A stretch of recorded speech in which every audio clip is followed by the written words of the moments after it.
Goeiedag en welkom by die Woord in Diepte. Vandag gaan ons voort in ons studie om 'n regte verhouding met die Here te hê. En vandag se titel, se onderwerp wat ons gaan aanpak. Ek weet ek het nou al 'n paar keer gesê hierdie is die belangrikste, maar hierdie is een van die belangrikste onderwerpe wat ons gaan aanpak en dit is gebed. En gebedstryders. Wat meer as is net gebed. Ja, En ons gaan 'n bietjie daarin delf. Maar voor ons begin, kom ons bid. ja, onze Vader, ons sê baie dankie vir hierdie voorreg dat ons met U kan gesels. En dat ons ook oor U woord kan gesels. Sal U ons asseblief leer en ons gedagtes sal stuur en ons harte ook sal sag maak vir U stem. Dat ons sal gehoorsaam wees aan dit wat U vir ons leer. Is my gebed in U naam. Amen. Amen. So ons titelteks vandag kom uit Psalm 116 uit. Sal jy dit vir ons kan lees asseblief? Vers 1 en 2 het lees, ek het die Here lief, want die Here hoor my stem, my smekinge, want hy het sy oor tot my geneig. Daarom sal ek hom in my dae aanroep. So ons bid en wat gebeur? Die Here hoor, Die Here hoor my stem. Hy hoor my smekinge. Want hy het sy oor tot my geneig of tot my gerig. En daarom sal ek hom in my dae aanroep. So, hoekom bid ons? Want ons weet die Here luister. Wat 'n belofte is dit nie, hè? fantasties. Sjoe. So, ek het 'n boesemvriendin, wat, sy is oorsee, so ons, die tyd is nou nie so verskillend nie, maar Die lewe is dis, ja, en ons kom nie altyd gereeld by mekaar uit nie, maar wanneer ek doen, nog voor ek vir jou sê, weet jy, dat ek met haar kontak gehad het. Dus hoeveel keer kom ek by die huis as ek soos, het jy met Engelien gepraat? Want dit is letterlik as 'n verhouding verander, die atmosfeer verander, alles verander. En dan weet ek. So Handelinge 4 vers 13 sê, en toe hulle die vrymoedigheid van Petrus en Johannes sien en verstaan dat hulle ongeleerde en eenvoudige manne was hulle verwonderd en het hulle as metgeselle van Jesus herken. Kan mense sien dat ons met iemand tyd spandeer? En hierdie iemand met God. Dit is interessant. Nou die dag, te vra ek vir jou, het jy met haar gepraat? En toe sê hy soos, nee, maar jy het aan haar gedink. Ja. En net so dieselfde met ons gedagtes, moet ook hemelwaarts gerig wees. Soos wat Kolossense wat vir ons sê, bedink die dinge wat daarbo is. So moet ons gedagtes wees dieselfde. Ja, ons kontak met God moet ons en ander mense bereik. En dit moet in ons lewe gesien kan word en moet uitvloei. En ons wil nie hê dat die mense ons moet raak sien nie, maar die Here se karakter, dat hulle sal herken dat ons metgeselle van Jesus is.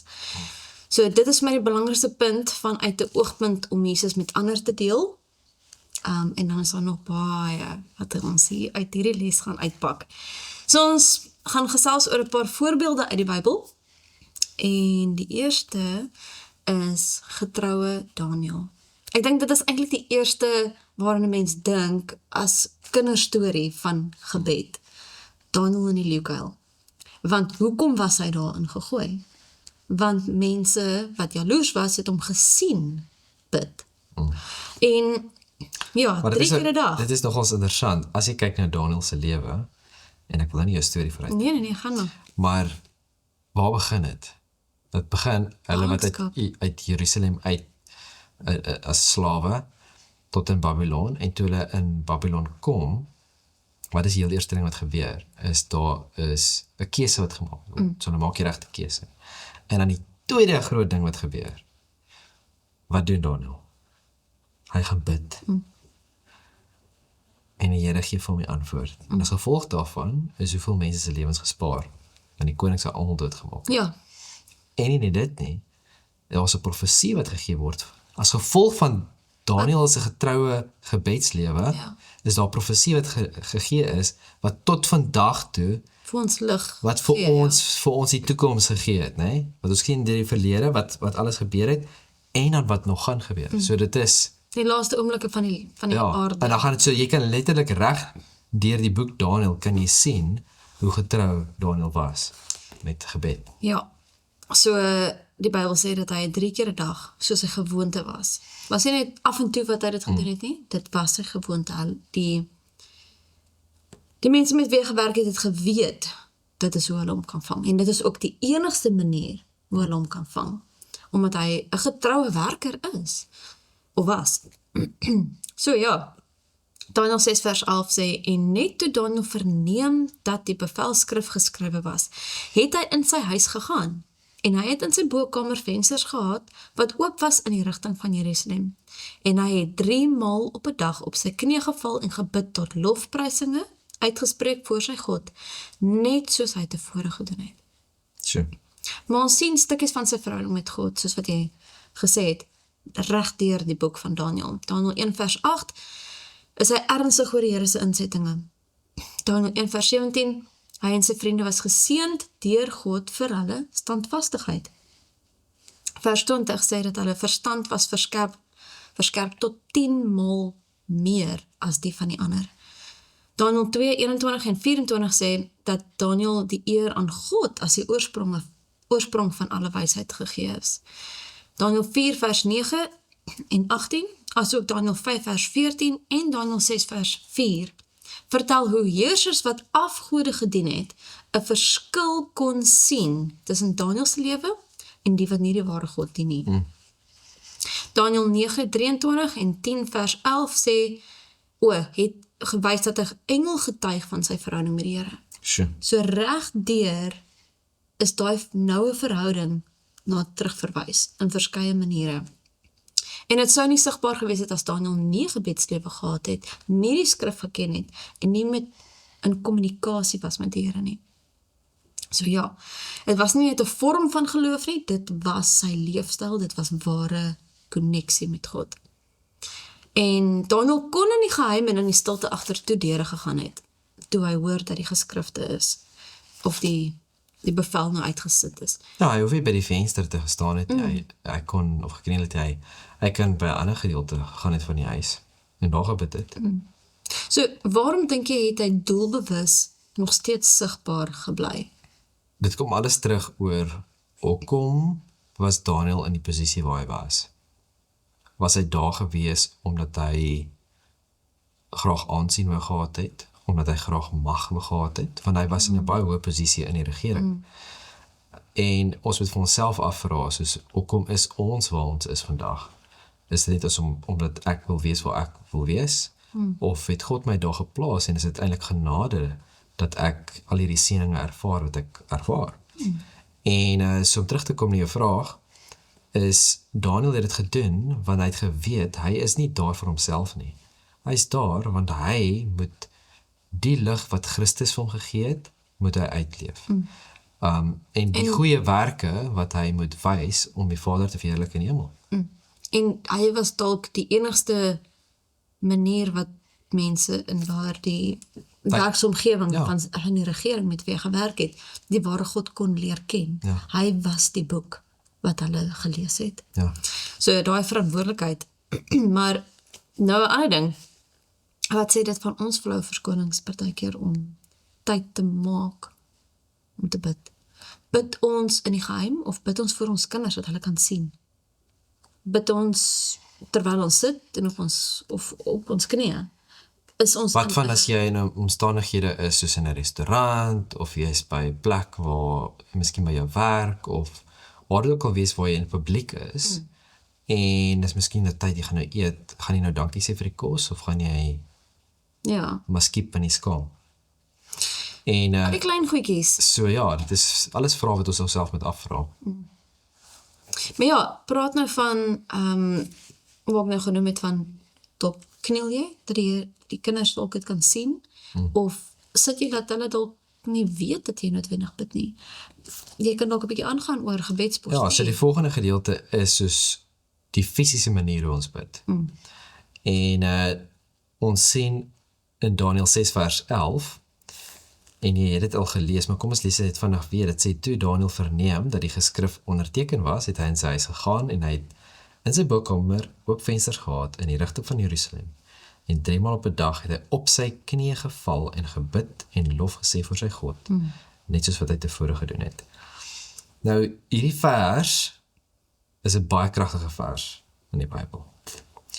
Want dit gee vir ons 'n paar baie belangrike, ek wil amper sê, rigtingwysers, né? En die een is, en dit is die sleutel tot, ek wil sê, sukses in alles in die lewe. En spesifiek ook hierso. Maar spesifiek nou in ons geestelike lewe. En dis om konsekwent te wees. Jy kan nie 'n gebedsstryder wees as jy nie konsekwent is nie. Nee. Dit beteken consistency, né? So die teksvers sê vir ons baie duidelik, net soos wat hy tevore gedoen het. Soos wat hy nog altyd gedoen het, het hy daardie dag gedoen. Daniel het nie eers gaan bid toe hy in die moeilikheid was nie. Verstaan? Dis is, hy kom nou, hy's in die lekel gegooi, En nou bid hy, verstaan jy? Of want dis wat baie keer wat ons doen, wanneer ek het een keer 'n boek gelees, waar die man gesê het dat ons gebruik God as 'n spaarwiel en nie as 'n stuurwiel nie. En dit het altyd by my vasgehak. Dat wat is gebed vir ons? Is gebed vir ons net wanneer dinge skeefloop en dan sê ek, Here, asseblief help my.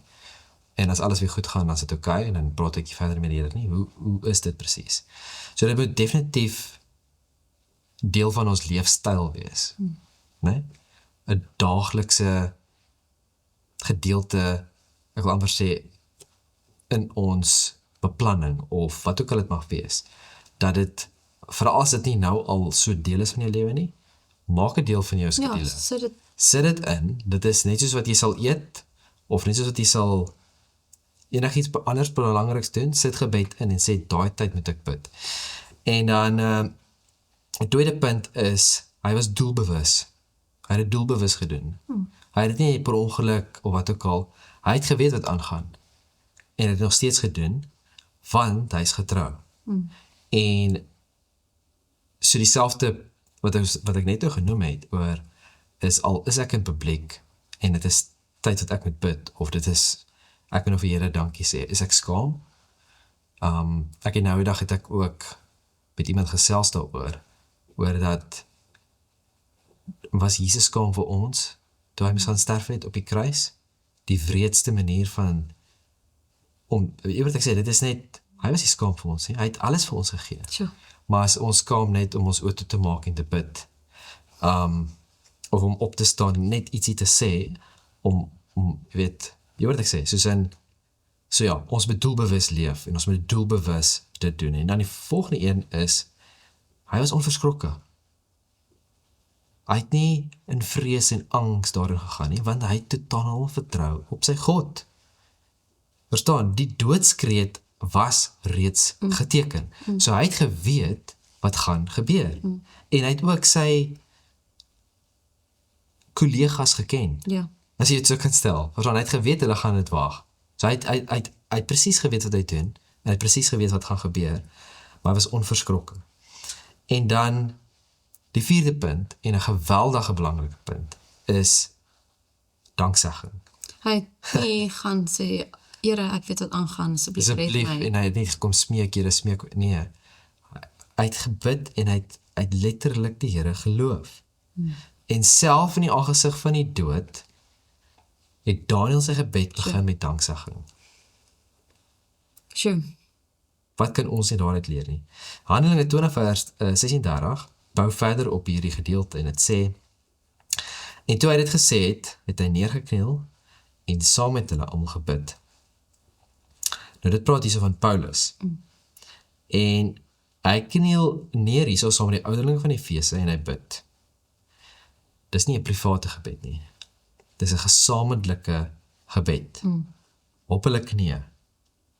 En in vers 37 sien ons dat hulle is ernstig, verstaan, dit is nie net van, daar's emosies betrokke. So, gebed is nie altyd net iets wat ons in ons binnekom, dit is belangrik, Ja. maar dit is ook iets wat ons saam as gemeenskap, as kerk, as gesin, en selfs as vriende moet doen.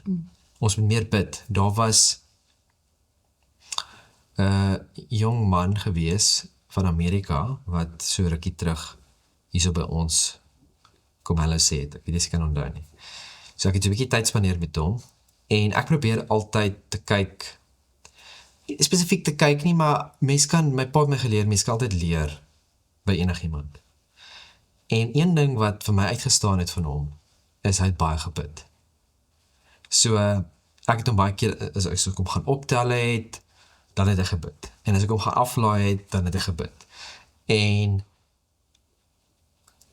die gebed is nie sommer maar net van 'n skietgebedjie nie, dit is 'n diep gebed, wat jy kan sien, hy bedoel dit. En ek het net weer eens besef, toe hy was, dat soos 'n mens moet meer bid, ons bid nie genoeg nie.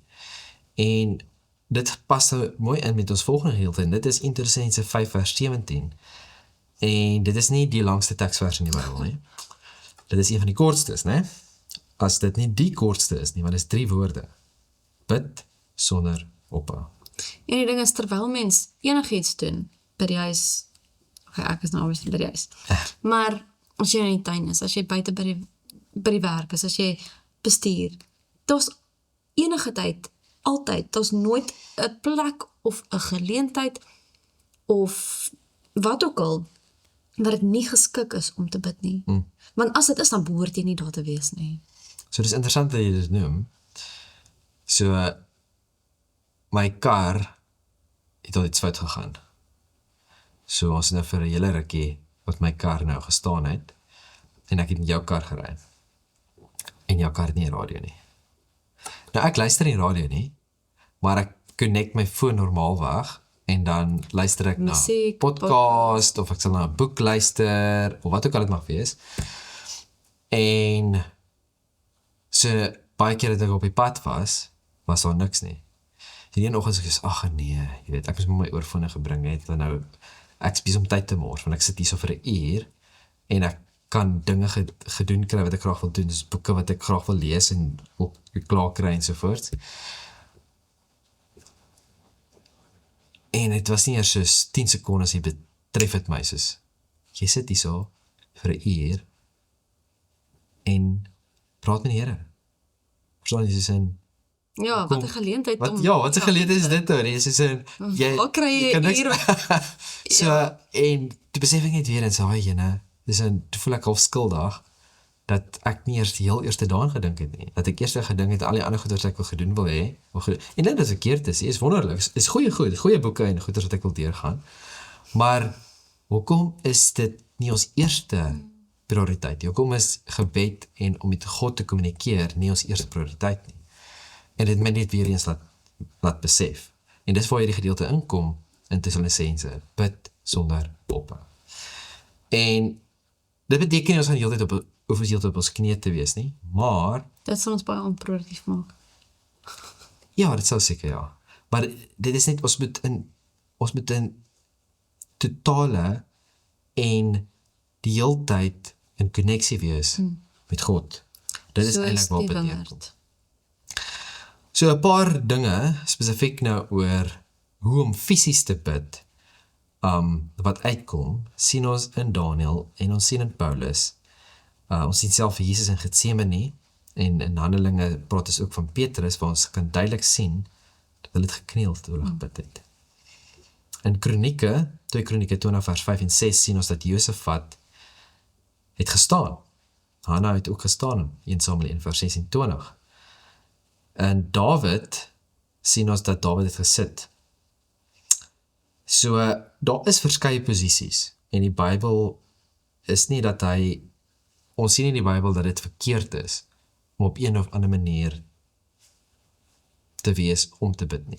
Maar is 'n baie belangrike ding wat ons wel sien, en dit is dat, wanneer ons voor God kom, moet ons respek hê. En so ons sien baie keer, as ons kyk na Openbaring, en ons kyk na 'n paar ander voorbeelde ook deur die Bybel, sal ons sien dat wanneer hulle engel verskyn het, of wanneer hulle voor God gekom het, dan het hulle baie keer op hulle gesig neergeval. Ja. En as ons gaan kyk net deur al die eeue van die wêreldse geskiedenis, wanneer mense voor 'n koning gekom het, wat hulle gedoen? Hulle het gekniel, want hulle eerbied en respek betoon aan 'n mens? Wat moet ons nie toon aan die Skepper God nie? So, dit wil nie sê soos wat ek gesê het, so ek sit in die kar en ek bestuur, ek kan praat met die Skepper God. Maar ek dink daar's wel tye, wanneer ons op ons knieë moet gaan, en daar die eerbied en respek moet toon aan ons God, en die Skepper. So, praat van postuur, Henog se handel en wandel. Nou, die Bybel sê eintlik bitter min. En dit is jou gunsteling, een van jou gunsteling karakters. Ja, ek was eintlik soos amper ongelukkig toe ek sien, jy het hierdie gedeelte gekry. So, ja, kom ons lees wat die Bybel sê, Genesis 5 vers 21 tot 24.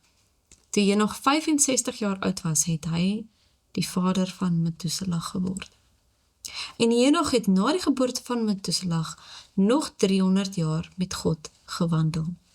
En hy het seuns en dogters gehad. So was dan al die dae van Henog 365 jaar. En Henog het met God gewandel, en hy was daar nie meer nie, want God het hom weggeneem. 365. Dis hoeveel dae daar in 'n jaar is. Interessant. So die Bybel brei nie vreeslik uit op hierdie merkwaardige karakter nie, en soms wonder ek hoekom. Here, hoekom is daar so min van iets wat so belangrik is? Maar nietemin kan ons 'n paar afleidings maak. In die kort tydperk voor die vloed is wanneer hy geleef het. Interessant dat jy daai woorde gebruik. Want, soos ek sê, dis my gunsteling, dis letterlik my gunsteling karakter in die Bybel. Dis my gunsteling gedeelte in die Bybel. Ek weet ek het al baie gesê, hier is my gunsteling daai, en dit is, maar hierdie is die. As mense nou regtig wil weet wat dit is hierdie. En so, as jy gaan lees Genesis 5, dan sal jy sien, hierdie wat jy nou hier gelees het, is die geslagsregister. Ja. En as jy deurlees, dan sal jy sien, hierdie persoon was soveel jaar oud gewees, en hy het hierdie kind gehad, en hy het so lang geleef, en hy het gesterf. En die persoon het so oud geword, hierdie kind gehad, so lang geleef, en het gesterf. Maar kom by Henog, sê dit nêrens dat hy geleef het nie. Dit sê, hy het so lang gewandel met God. En dit is hoe ons lewe moet wees, 'n wandel met God. En hoe doen ons dit? Dis daai koneksie wat ons met God moet hê. So in die tydperk net voor die vloed, so kort voor die vloed was wanneer hy geleef het, gewandel het met God. En die vloed is 'n oordeel op die boosheid wat die aarde ervaar het, wat die mensdom. En hy het duidelik toegelaat dat dit hom nie beïnvloed nie. So ook ons. Daar is wel daarom ook 'n bietjie kommentaar oor sy lewe en wandel wat ek glo geïnspireerd is. En ek lees, hoewel Henog 'n werkende man was, het hy getrou saam met God gewandel. Hoe groter en dringender die take wat op hom gelê is, hoe ernstiger en bestendiger was sy gebede. Nadat hy 'n tyd lank tussen mense was waarin hy hulle deur woord en voorbeeld probeer onderrig het, het hy hom egter onttrek om 'n tyd lank in afsondering deur te bring. Daar het hy gehonger en gedors na daardie verhewe insigte en wysheid wat slegs die Here mens kan gee. So het Henog dus met God gewandel en toenemend die beeld van God weerspieël. Selfs die goddelose is met ontzag vervul oor die afskynsel van die goddelike teenwoordigheid op sy gelaat. Sjoe.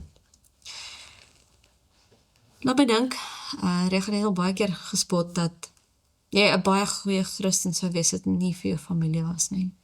Of vir mense oor die Sjoe, dit klink asof ek 'n vreeslike familie het. Ek vra om verskoning van familie. Maar die punt is dat, wie is dit wat jou knoppies Die meeste beste. en die Dit beste gaan oor druk? wie ken jou knoppies? Ja, dit is so. Ja. So, die punt is dat in werklikheid is ons karakters nog steeds dieselfde, al word daai knoppies nie gedruk nie. En God in sy genade gebruik ander mense en veral die familie om die knoppies te laat druk, sodat jy weet daar is 'n knoppie in plaas van dat hy stikkend is. Ons reaksies, die Here leer ons Dis amper soos by ons karakters toe te laat dat ons karakters geskaaf word deur ander mense. wat van weer dink soos wanneer dinge moeilik gaan, dis wanneer jou ware karakter Ja. tevore kom. Ja, En ek dink dit is waarop het neerkom. Dis dat wanneer dinge moeilik gaan, dit is wie jy eintlik is. so dit is in God se genade dat hy mense toelaat in ons lewens om ons karakters te skaaf. En ek dink, soos wat ons so hierso gesien het, daai gedeelte wat ons gelees het van Henog, hy het tyd afgesonder om alleen te gaan bid. En ons hoef nie kluisenaars te wees nie. En ons gaan ook nie heiliger word deur 'n monnik te word of onsself toe te sluit ergens nie. Dis juis in ons gemeenskap met mense, ja, ons moet tyd afsonder, maar in ons gemeenskap met mense waar ons 'n verskil kan maak en waar ons geskaaf word, want ons karakters het dit nodig. Maar ja, Ek dink ek sal alright wees in 'n grot. ja, want dan staan niemand om jou knoppies te druk nie. So prakties, hoe kan ons gedagtes gefokus hou, dat dit nie afdwaal wanneer ons bid nie? En ek weet jy hou nie van hierdie gedagte nie, maar mens kan dit neerskryf. 'n Mens kan Ja, dalk hardop bid. Wat is daar wat mens kan doen? Want ek het al selfs soos as ek my oë toemaak, dan gaan my gedagtes oral.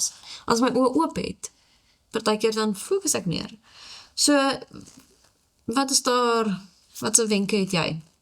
ons almal se brein werk anderste. Absoluut. So, ek het nog nooit my gebede neergeskryf nie. So dit is nie iets wat vir my, ek sê nie dat ek dit nooit sal probeer nie, maar dit is nie iets wat ek doen nie. Wat ek wel agtergekom het is, as daar sal wees, as ek bid, en ek kry myself miskien dat my gedagtes wil dwaal of iets soos dit, dan sal ek net vir 'n oomblik my oë oopmaak en nog steeds aanhou bid en dan net weer toemaak en dan gaan ek weer aan. So,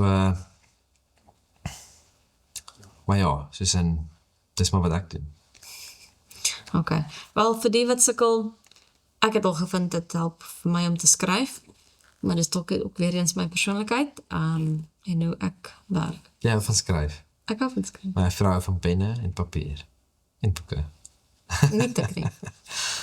So, die volgende gedeelte, gaan ons bietjie kyk na Moses se lewe. En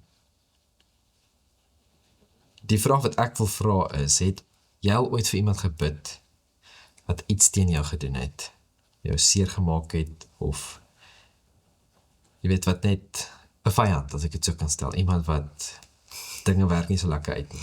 Nog nooit vyande gehad totdat ek jou getrou het in my geval.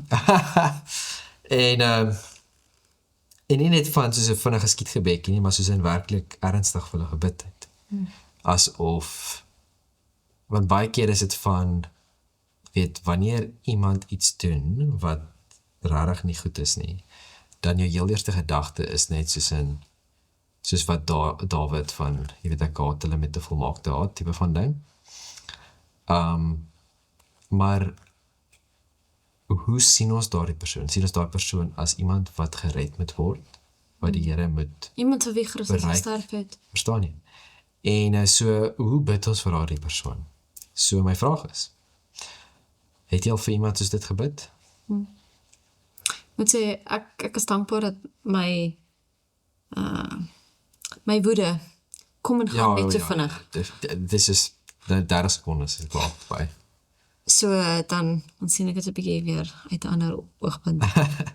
Maar die punt wat ek wil maak is dat baie keer verander die gebed ons, Ja, dit maak ons sag. nog voordat daai persoon miskien sal verander. Ja. So Eksodus 33 vers 15 en 17 sê vir ons die volgende, en dit sê, toe sê hy vir hom, as die aangesig nie meegaan nie, laat ons dan nie hiervandaan optrek nie. Want waarvan of waaraan sal dan bekend word dat ek genade in u hof gevind het, ek en u volk? Is dit nie daarin dat u met ons saamtrek nie? So sal ons, ek en die volk, onderskei wees van elke volk wat op die aardbewing is. Daarop sê die Here aan Moses, ook hierdie saak wat jy gesê het, sal ek doen, want jy het genade in my oë gevind, en ek ken jou by jou naam. Sure. Daai laaste gedeelte is in, Ja, God ken jou. ja. Hy ken jou by jou naam. Nou in hierdie gedeelte, Moses weier om verder te trek sonder God se teenwoordigheid. Ja. Hoe ernstig neem ons dit op? Het ons al ooit met God gepraat en geweier? En dit is nie dat jy wil God forceer nie, maar dit is jy wys vir God hoe ernstig jy is hier oor Ja, maar hierdie dink aan saak. Jakob. Toe hy met God geworstel het en hy het nie eers geweet dit is die Here nie, maar aanvanklik. Maar hy het geworstel en hy het gesê ek gaan jou nie laat gaan toe hy besef dit is die Here. As jy my nie seën nie. Nou op hierdie So, punt, ja. op hierdie punt wil ek terugkom na iets wat ek gesê het 'n paar maande terug. Ek dink dit was ook hierso in die lesse gewees. En dit is die volgende. Daar het iemand gesels en het gepraat en hulle het spesifiek genoem oor gebed en hoe belaglik dit is. En nou hulle is 'n ateïs gewees. En dat half amper spottends gewys sê van ja, julle moet God paai en julle moet God smeek en weet jy sin dis hele hierdie repetisie oor en oor vir dieselfde ding vra en dan moet julle bymekaar kom en 'n klomp mense gelyktydig vra om julle God te probeer oorreed om hierdie ding te doen of wat ook al gewees verstaan jy sin al baie spottend gewys weerhalend. ja en dit het my dadelik gewys dat hierdie persoon het geen idee waar gebed is nie. Maar het ook vir my gewys, want daar's 'n paar ander mense gewees in hierdie groep, wat Christene is, wat nie geweet het wat om te sê nie. Wat vir my ook laat opkom het dat, miskien is daar ook baie Christene, wat, weet, ek wil nie sê dat hulle nie koneksie met God, hulle bid, en maar hulle besef nie, miskien, wat ware gebed eintlik is nie en hoekom dit so belangrik is nie. En wat dadelik by my opgekom het is, wat is gebed? So ek het bietjie begin dink daaroor. En gebed is, en dit is wat by my opkom, is waarom moet ons baie keer dieselfde ding 'n paar keer bid? Jy hoor wat ek sê? Ja, dit verander ons en dit sit ons in 'n posisie waar ons die Here se wil aanvaar. So soos wat jy daar nou noem. So heel eerste is, hoe ernstig neem ek hierdie op? Hoe ernstig is dit vir my? Ja, Want is dit net van 'n is skietgebedjie van Here, asseblief, wat ook al, en as dit klaar verby en ek vergeet daarvan en ek gaan voort my lewe. Hoe ernstig neem ek dit op? Soos byvoorbeeld, as ek vir Cordelia gaan sê, my kind, papa gaan hierdie en hierdie vir jou gee, of papa gaan hierdie en hierdie saam met jou gaan doen. Dink jy sy gaan een keer vir my sê, papa, onthou nee, jy het gesê jy gaan saam met my gaan swaai vandag. dit hang af. Nee. Dit is. Ja, maar- Dit is iets wat jy sou doen as kind. Nee, maar jy hoor dit, nee, maar jy luister nou, jy hoor wat ek sê, soos, en sy sal vir my 'n paar keer herinner, soos, dit het letterlik, dit het letterlik gister gebeur, waar sy vir my sê, papa, hier en hierdie, ek gaan nie sê wat dit is nie, maar papa hier en hierdie, en ek sê my kind, jy moet net 'n bietjie wag, en 10 minute later, papa, onthou nie, en dit wys net vir my, soos in, hey, hierdie is ernstig, verstaan, dis nie net van, sommer maar net nie, dit is 'n ernstige saak. En so ek baie keer glo ek ook dat dit is deel van hoe die Here ons toets, om te kyk soos in hoe ernstig is eintlik oor hierdie saak. En dan, soos wat jy genoem het, is dat gebed verander my. Ja. En die rede hoekom baie keer ons moet langer bid, is want die Here kan ons nog nie die antwoord gee, of die Here kan ons nog nie vir ons die uitkoms gee nie, omdat my lewe nog nie reg is vir die antwoord nie. So ek moet eers verander, sodat hy vir my wel kan help. Dit gaan nie. So baie keer hang dit van my af, en hoe vinnig ek kan verander en kan regkom, my lewe kan regkry, voor ek by die antwoord kan uitkom. Of toelaat dat die Here in jou. So dit is Laat een my ook gedeelte. dink Dan die aan ander Daniël, gedeelte, ja, wat hy gebid het en die antwoord het nie dadelik gekom nie. ja, Is dit waarna toe jy gaan? nee. Maar ek wil net my gedagte klaar maak. Ekskuus. Die volgende gedeelte is, waarom moet ons in groepe bymekaar kom en saam bid? En wat vir my ook daar uitgestaan het is, dieselfde soos wanneer jy op jou eie is, wanneer jy saam met iemand bid, dan bring dit daai mense nader aan mekaar. Net soos dit jy nader aan die Here bring dit hulle nader aan mekaar. En hoe nader ons aan mekaar kom, hoe beter ons mekaar verstaan en ken, hoe meer is daar eenheid. Ja. Hoe meer eenheid daar is, hoe beter kan ons saam werk en dit doen wat ons sending hier op aarde is. So gebed het so groot mag. Dit is wat God vir ons wil hê. So, die volgende gedeelte is in Exodus 32 vers 31 en 32 en sê, toe het Moses na die Here teruggegaan en gesê, ag, hierdie volk het 'n groot sonde begaan. Hulle het vir 'n God van goud gemaak, maar nou as hy tog maar hulle sonde wil vergewe. En so nie, delg my dan maar uit die boek van die lewe, En so wat het hy ek geskryf het. gewens dat ek hierdie gedeelte gehad het. Want dit het my so laat dink. Maar ek dink ek het so gedeeltetjie van hom gekry later, so. Okay. So, hierso sien ons dat Israel maak 'n goue kalf. En dit is so hartseer gedeelte nie. Ja.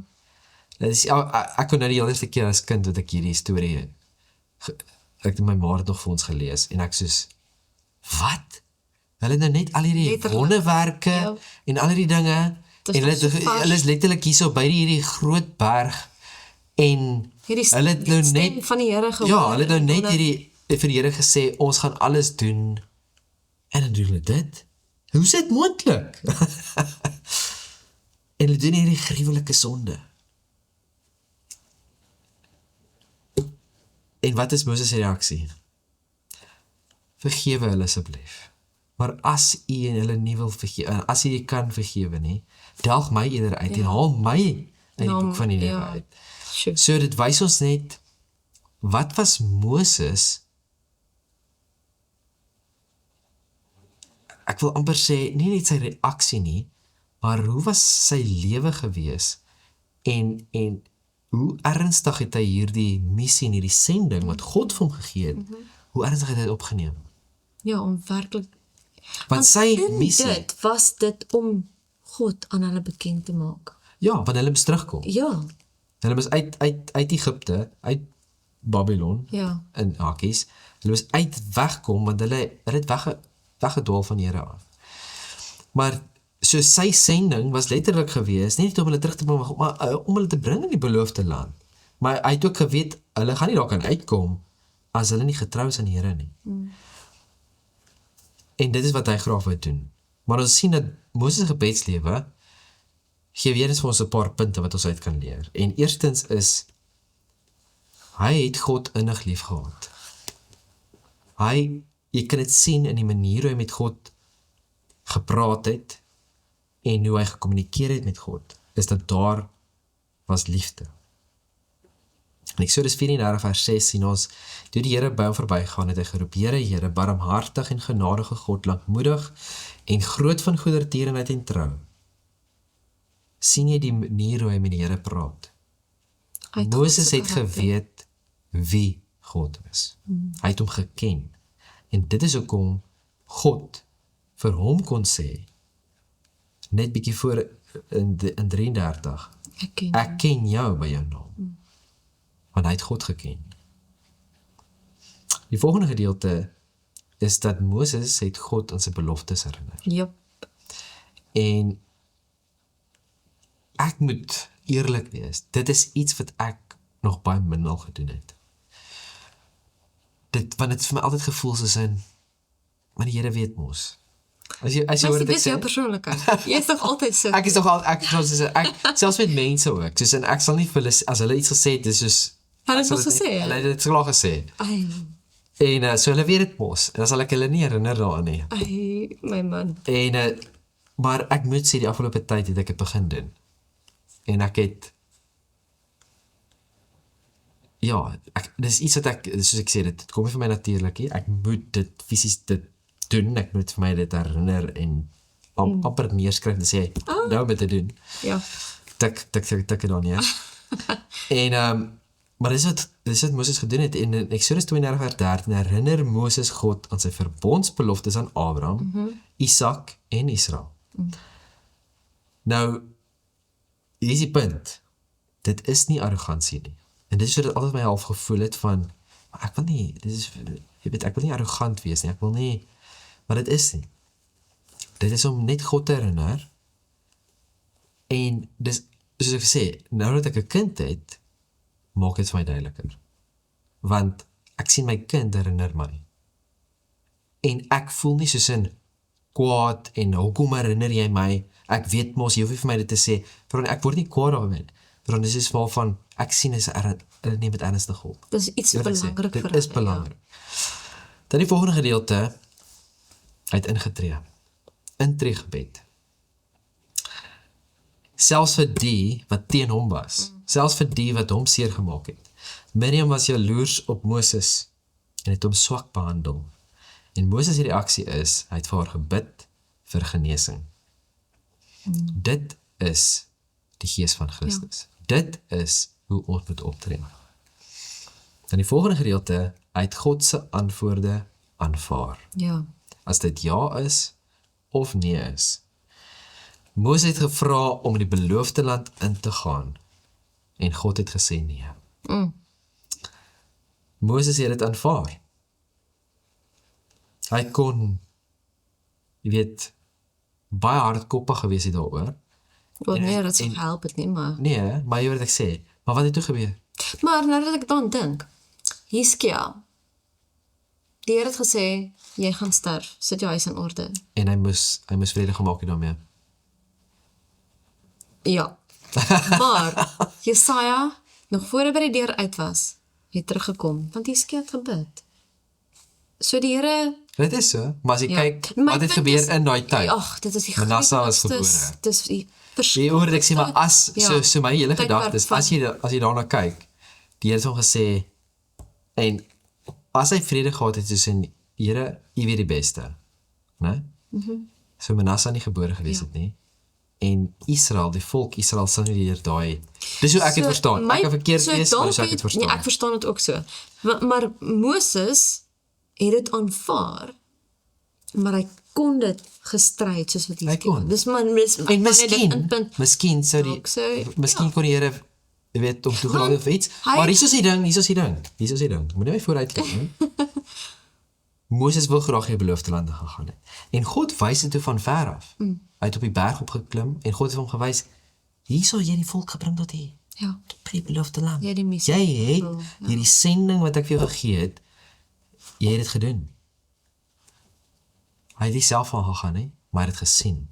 Maar wat doen God vir hom? Nog iets beters as enigiets anders. Ja.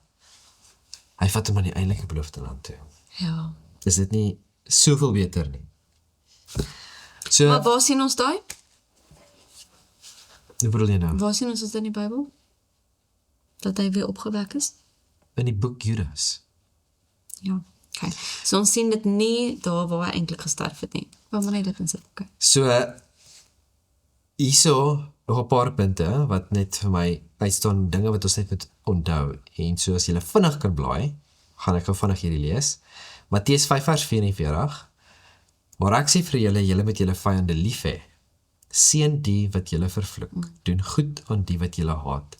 En bid vir die wat julle beledig en julle vervolg. Kolossense 3:13. Verdra mekaar en vergewe mekaar as die een teen die ander 'n klag het, soos Christus julle vergeef het. So moet julle ook doen. En in Lukas 18:1. En hy het ook aan hulle 'n gelykenis vertel met die oog daarop dat 'n mens altyd moet bid en nie moedeloos moet word nie. So hier is 'n paar punte en dinge wat ons moet onthou. Is heel eerstens, ons moet ons vyande lief hê. Ons moet bid vir die wat ons vervolg. Bid vir die wat teen ons is. Kolossense 3:13. Ons moet mekaar verdra. So eerstens sien ons dat daar gaan mense wees wat vyandig is teenoor ons. Wat moet ons doen? Bid Bid. vir hulle. Dan is daar mense wat in ons, kan ons vriendekring wees, in die gemeenskap om ons, selfs in ons familie, wat Partykeer krap ons 'n bietjie mekaar en doen dinge, sê dinge, wat ook al dit mag wees. Maar ten spyte daarvan, moet ons mekaar verdra Ja. en mekaar vergewe. Net soos wat Christus ons vergewe het. So dit is die manier hoe ons gebedslewe en ons geestelike lewe moet lei. Alles is tot die karakter van God. En dan, Uitbeeld. wat baie belangrik is die volgende gedeelte in 18 vers 1, die gelykenis wat hy vertel het, dat ons nie moet moedeloos word nie. God wil nie hê dat ons moet moedeloos wees nie. Het jy al gesien dat jou kind moedeloos word? Hang op met wat? Ek het al 'n paar keer gesien as sy moedeloos word, besig om iets te probeer regkry en dan kry sy dit nie reg nie, word sy moedeloos. Wil jy hê sy moet moedeloos wees? Nee, sy moet weer probeer. En dis wat God van ons verwag, is dat ons hoef nie moed op te gee nie. Ons kan die hoop hê, want hy is die een wat vir ons die hoop gee. En nou om aan te gaan met Moses se voorbring vir die volk. So dit sluit eintlik baie aan met die gedeelte wat jy nou ingebring het. Exodus 32, 31 en 32 sê, en Moses het na die Here teruggegaan en gesê, ag, hierdie volk het 'n groot sonde begaan en vir hulle 'n goue gode gemaak. Nou dan, as u tog maar hulle sondes wou vergewe, en so nie, delg my dan uit die boek wat u geskryf het. So is daar iemand vir wie jy jou ewige lewe sou opgee? Ja. Kinders. Nou, ek dink, maar wat van die hardkoppige, Nee, hardnekkige, ek is eerlik. onverstandige, opstandige mense? Moses se optrede hier weergalm God se liefde self. Ons lees Romeine 5 vers 6 tot 8. Want toe ons nog swak was, het Christus op die regte tyd vir die goddelose gesterwe. Want nouliks sal iemand vir 'n regverdige sterwe, vir 'n goeie mens sal iemand miskien nog die moed hê om te sterwe. Maar God bewys sy liefde tot ons daarin dat Christus vir ons gesterf het toe ons nog sondaars was. Moses het God se karakter weerspieël. En dit is wat voorbinding van ons vra. Soos Christus vir ons tree, het Moses vir die volk ingetree. Moses het God se karakter aan die volk probeer openbaar. Moses was so baie in God se teenwoordigheid dat hy God se karakterseienskappe begin aanneem het. Deur hom te aanskou, word ons na sy beeld verander. En dit is wat gebed ook doen. Dis nie net ons hart oopmaak tot die Here nie, want dit is. Maar hoe meer tyd ons met hom spandeer, hoe meer word ons soos hy. En die ding is, gebed is nie 'n eenrigting radio nie. Dis 'n tweerigting radio. Dis 'n kommunikasiekanaal. En baie keer sien ons gebed as ek bid tot God, en dan sê ek amen. En dan is loop dit ons klaar. weg, ja. So ons gebruik dit baie keer asof dit 'n eenrigting kommunikasiekanaal is, maar dit is nie. En baie keer moet ons bid en dan moet ons Stil wees, lees. ons moet luister. Nie eers lees nie, ons moet stil wees, ons moet luister. Dis wat ek sê. En jy het vroeër dit genoem, soos in wat se tegnieke of wat kan ons doen om gefokus te bly en nie toe te laat dat ons gedagtes dwaal nie. Ek dink dit is iets wat ons moet inoefen. Ja. Ek dink dit is iets wat ons, byvoorbeeld, wanneer jy in gesprek is met iemand en jy praat met die persoon en jou gedagtes dwaal na ander goed en jy is nie in die gesprek nie. Dis 'n slegte ervaring, Ja. 'n slegte gewoonte. Dis nie 'n manier hoe jy Goeie, slegte maniere. Ja, dis slegte maniere en dis slegte gewoontes om toe te laat dat jou brein dwaal terwyl jy besig is om met iemand te praat oor iets sê maar belangriks. So en as jy daai persoon is, dan moet jy probeer om te verander, dan moet jy probeer om te luister. Ek moet kyk wat kan ek doen dat ek dit kan inoefen, dat dit nie die geval is nie. Dieselfde in ons gebedslewe is wanneer ek praat met God, wanneer ek bid, wanneer ek stil is en te luister wat hy vir my wil sê, moet ek stil wees en moet gefokus wees. Want jy is besig met 'n gesprek. Toe ek getutor het ek vir my kinders of die studente baie keer daardie kwotasie hier en nou, kan ek dit nou nie presies onthou die bewoording nie, maar ek kom op neer, wanneer jou gedagtes dwaal, bring dit net terug. Bring dit net terug. As jy sien jou gedagtes het gedwaal, bring dit net terug, en dis maar eintlik wat ons moet doen. So 2 Korintiërs 3 vers 18 sê, en ons almal terwyl ons met onsluite gesig die heerlikheid van die Here aanskou, word deur die Gees van die Here na dieselfde beeld getransformeer, van heerlikheid tot heerlikheid. Hoe meer tyd ons met hom spandeer, hoe meer sal ons soos hom word. Moses het ook op verskeie geleenthede vir die volk van Israel ingetree. En ons sien dat hierdie gesindheid iets is wat ons kan naboots en eintlik iets wat God van ons verlang. Luister na die volgende geskrif. Jesegiel 22 vers 29 tot 31. Die mense van die land pleeg geweld en eien hulle geroofde goed toe. Ook verdruk hulle die ellendige en behoeftige en teenoor die vreemdeling pleeg hulle geweld sonder reg.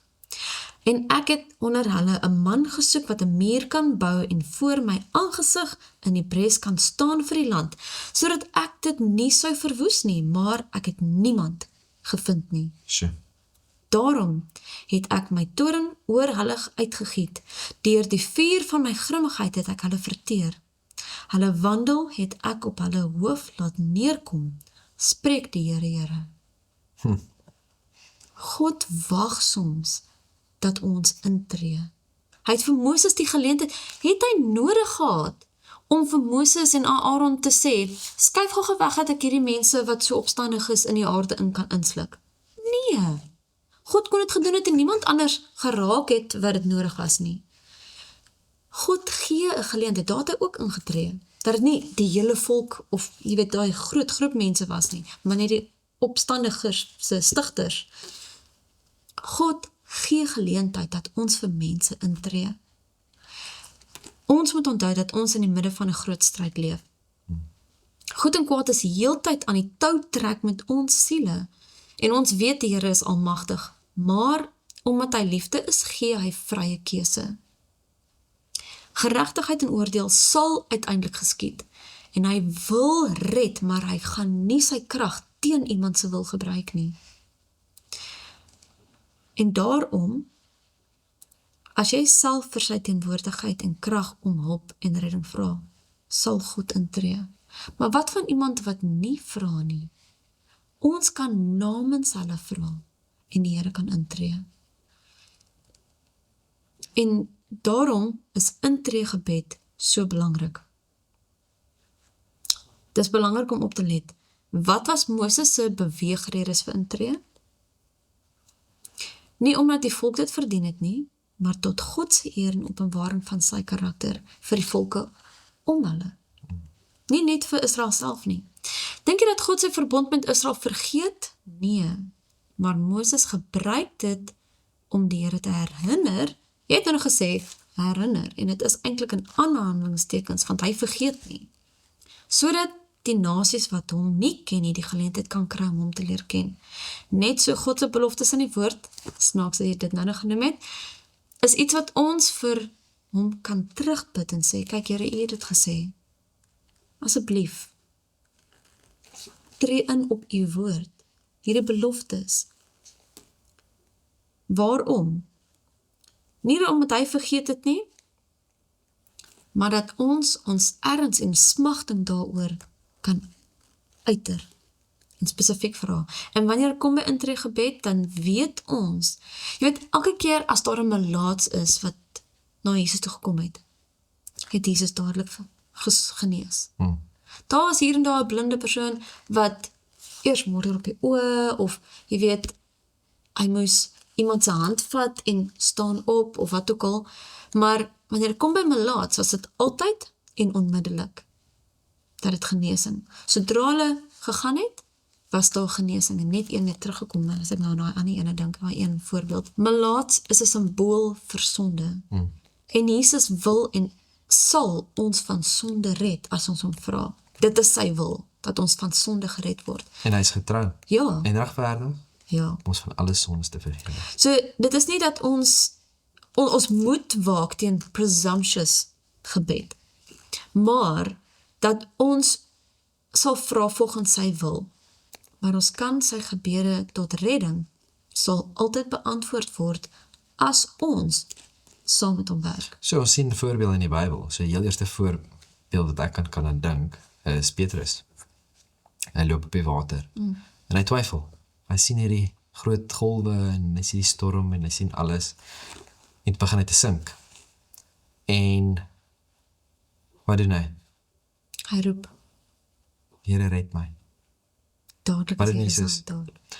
Het Jesus gewag vir iets anders te, meer woorde, Ja, maar langer ek het gebed. getwyfel. Wat ek sê, nee, onmiddellik red Jesus. Die van die kruis, Ja, onmiddellik. En dit wys net hoe getrou is God. en hoe gretig is God En om dat, ons te red. verstaan jy, wat se God van liefde is dit nie? Maar, op dit alles, en die belangrikheid van intreegebed, die belangrikheid van die manier van ons bid, en En ons het al waarvoor soveel voorbeelde wat ons nou gekyk het deur hierdie hele studie. En hoe belangrik dit is om God te herinner, maar daar is voorwaardes. En baie keer bid ons, en ons bid, en die Here antwoord nie. En ons wonder, hoekom antwoord die Here nie? Ja, En 'n baie goeie voorbeeld waar ons dit baie duidelik kan sien is toe Jesus in die woestyn gegaan het en die Satan hom versoek het. En die Satan sê, maar gooi jou hier af. Die Bybel sê mos, dis 'n belofte, Ja. belofte, né? Dis 'n Ja. belofte van God. Die engele sal kom en jy op die hande dra. En Jesus sê, nee, daar staan geskrywe. En so hierso kom dit is daar is voorwaardes. Ja. Dis nie net van so dit is baie belangrik dat ons die beloftes van God moet ken. En ja, ons kan hom herinner daaraan en ons kan daarop staat maak en ons kan weet dat hy is God wat sy beloftes sal nakom. Maar ons 'n voorwaarde. En die voorwaarde lê by my. En is my lewe reg? Soos ek vroeër gesê het om 'n antwoord te kan kry. aanvaar. Ja. Of om dit waarvoor ek vra te kan kry. Of wat ook al die uitkoms mag wees. Of selfs om net in die teenwoordigheid van God te wees. Is my lewe reg? Voldoen ek aan daardie voorwaardes? En dit is nie net van dat God hierso staan en wag, jy moet nou eers daai doen. Jou werke moet nou eers reg wees. Nee, dit is nie waar dit gaan nie. Dit gaan oor, wat is my hart? En dit hang van my af, hoe lank dit gaan vat om my hart reg te kry, want dis my keuses. God gaan dit nie vir my doen nie. Dis ek moet my eie keuses maak. Dit kom neer op keuses. Ek bedoel, alles is eintlik maar net 'n keuse. As ons kyk na die grond waarin die saad geval het, die goeie grond, die slegte grond, die klipperige grond, die onkruid, dit kom op keuses. Grond kan bewerk word. Ons harte kan bewerk word. Maar ek moet die keuse maak om die Heilige Gees toe te laat in my lewe. Dat hy kan inkom en dan samewerking gee. en in my lewe kan werk. Want dis net God se krag en se wil wat in my moet kom om hierdie sondige natuur van die mens en hierdie motiewe wat ek miskien kan dink wat edel is, maar wat nie edel is nie, om dit te kom rein maak. En wanneer ek werklik God toelaat om dit te doen en ek in daardie tipe konneksie is met God. En dan hom kan herinner aan sy beloftes en dan na hom toe kan kom en daardie tipe wandel kan hê met ons Skepper en ons God. Hoe wonderlik sal dit nie wees nie? Deur hierdie studie hierdie week het ons regtig net gesien die sentrale waarheid dat God luister wanneer ons praat. Hy hoor ons stem. Nou is die vraag, hoor ons syne? Ons sien Psalm 116 vers 2 dat hy draai ons oor na ons. En hy weet wat is ons behoeftes. Hy ken ons, net so wat hy vir Moses sê, hy ken hom by sy naam. Hy weet wie ons is. Daar is 'n gedeelte in Steps to Christ, beskryf na Christus, wat sê, die band wat God met elke gelowige het, is so uniek en omvattend. Dit is asof elkeen die enigste persoon is oor wie die Here moet waak. Die enigste een is, wie God sy geliefde seun gegee het. God wil 'n vriendskap met ons hê. En ons moet met God praat asof hy 'n vriend is, 'n boesemvriend. Soos wat jy in die begin van die les genoem het, wat jy het daai boesemvriend. Net so moet ons God sien as 'n boesemvriend. Ek sien jou as my boesemvriend. En baie keer hierdie dag dan gebeur daar dinge en dan sê ek soos, ek wil hierdie graag deel met jou. Of ek wens jy was nou hier gewees.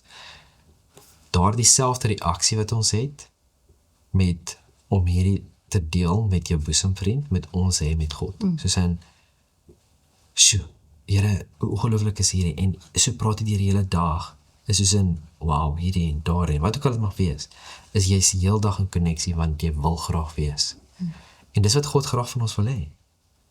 Soos ons sien, die sonneblom, wat al die hele dag sien ons sy kop draai, kyk na die son, so moet ons instink wees, om te draai na God. En dan 'n paar ander gedagtes, ons moet onthou, dat gebed gaan nie net oor onsself nie. Ons moet bid vir ander mense. Daar die intree-gebed waar jy gepraat het. En dan, uit vir my gunsteling gedeelte, dit is 'n wandel met God. Ons gebedslewe is ons wandel met God. Dis nie net die fisiese op my knieë gaan om te bid nie, maar dis elke oomblik, elke dag, ons hele lewe lank, moet wees 'n lewe van gebed. Dit wil sê, 'n wandel met God. Sluit af met gebed vir ons bly. Here, dankie dat ons nou die voorreg kan hê om te kan bid. Ek bid asseblief dat ons hierdie voorreg nie net vanselfsprekend sal aanneem nie, dat ons werklik en waarlik sal besef watter groot voorreg dit is om met die Skepper God, die een wat van altyd en tot altyd sal wees, te kan praat. En ons weet dat U luister. Dankie vir daardie voorreg. En ons sê, dankie vir die woord, dankie vir die gedeelte wat ons nou kon bestudeer het, waar te kan sien wie U werklik is en die karakter wat U het. Help asseblief dat ons lewe in orde sal kry, dat ons prioriteite sal regkry, dat ons werklik U altyd eerste sal stel. En as ons dit doen, Here, kan ons in ons eie persoonlike lewe, in ons families, in ons gemeenskap, werklik 'n verandering sien. Help asseblief dat ons dit sal uitleef, is my gebed hier na my.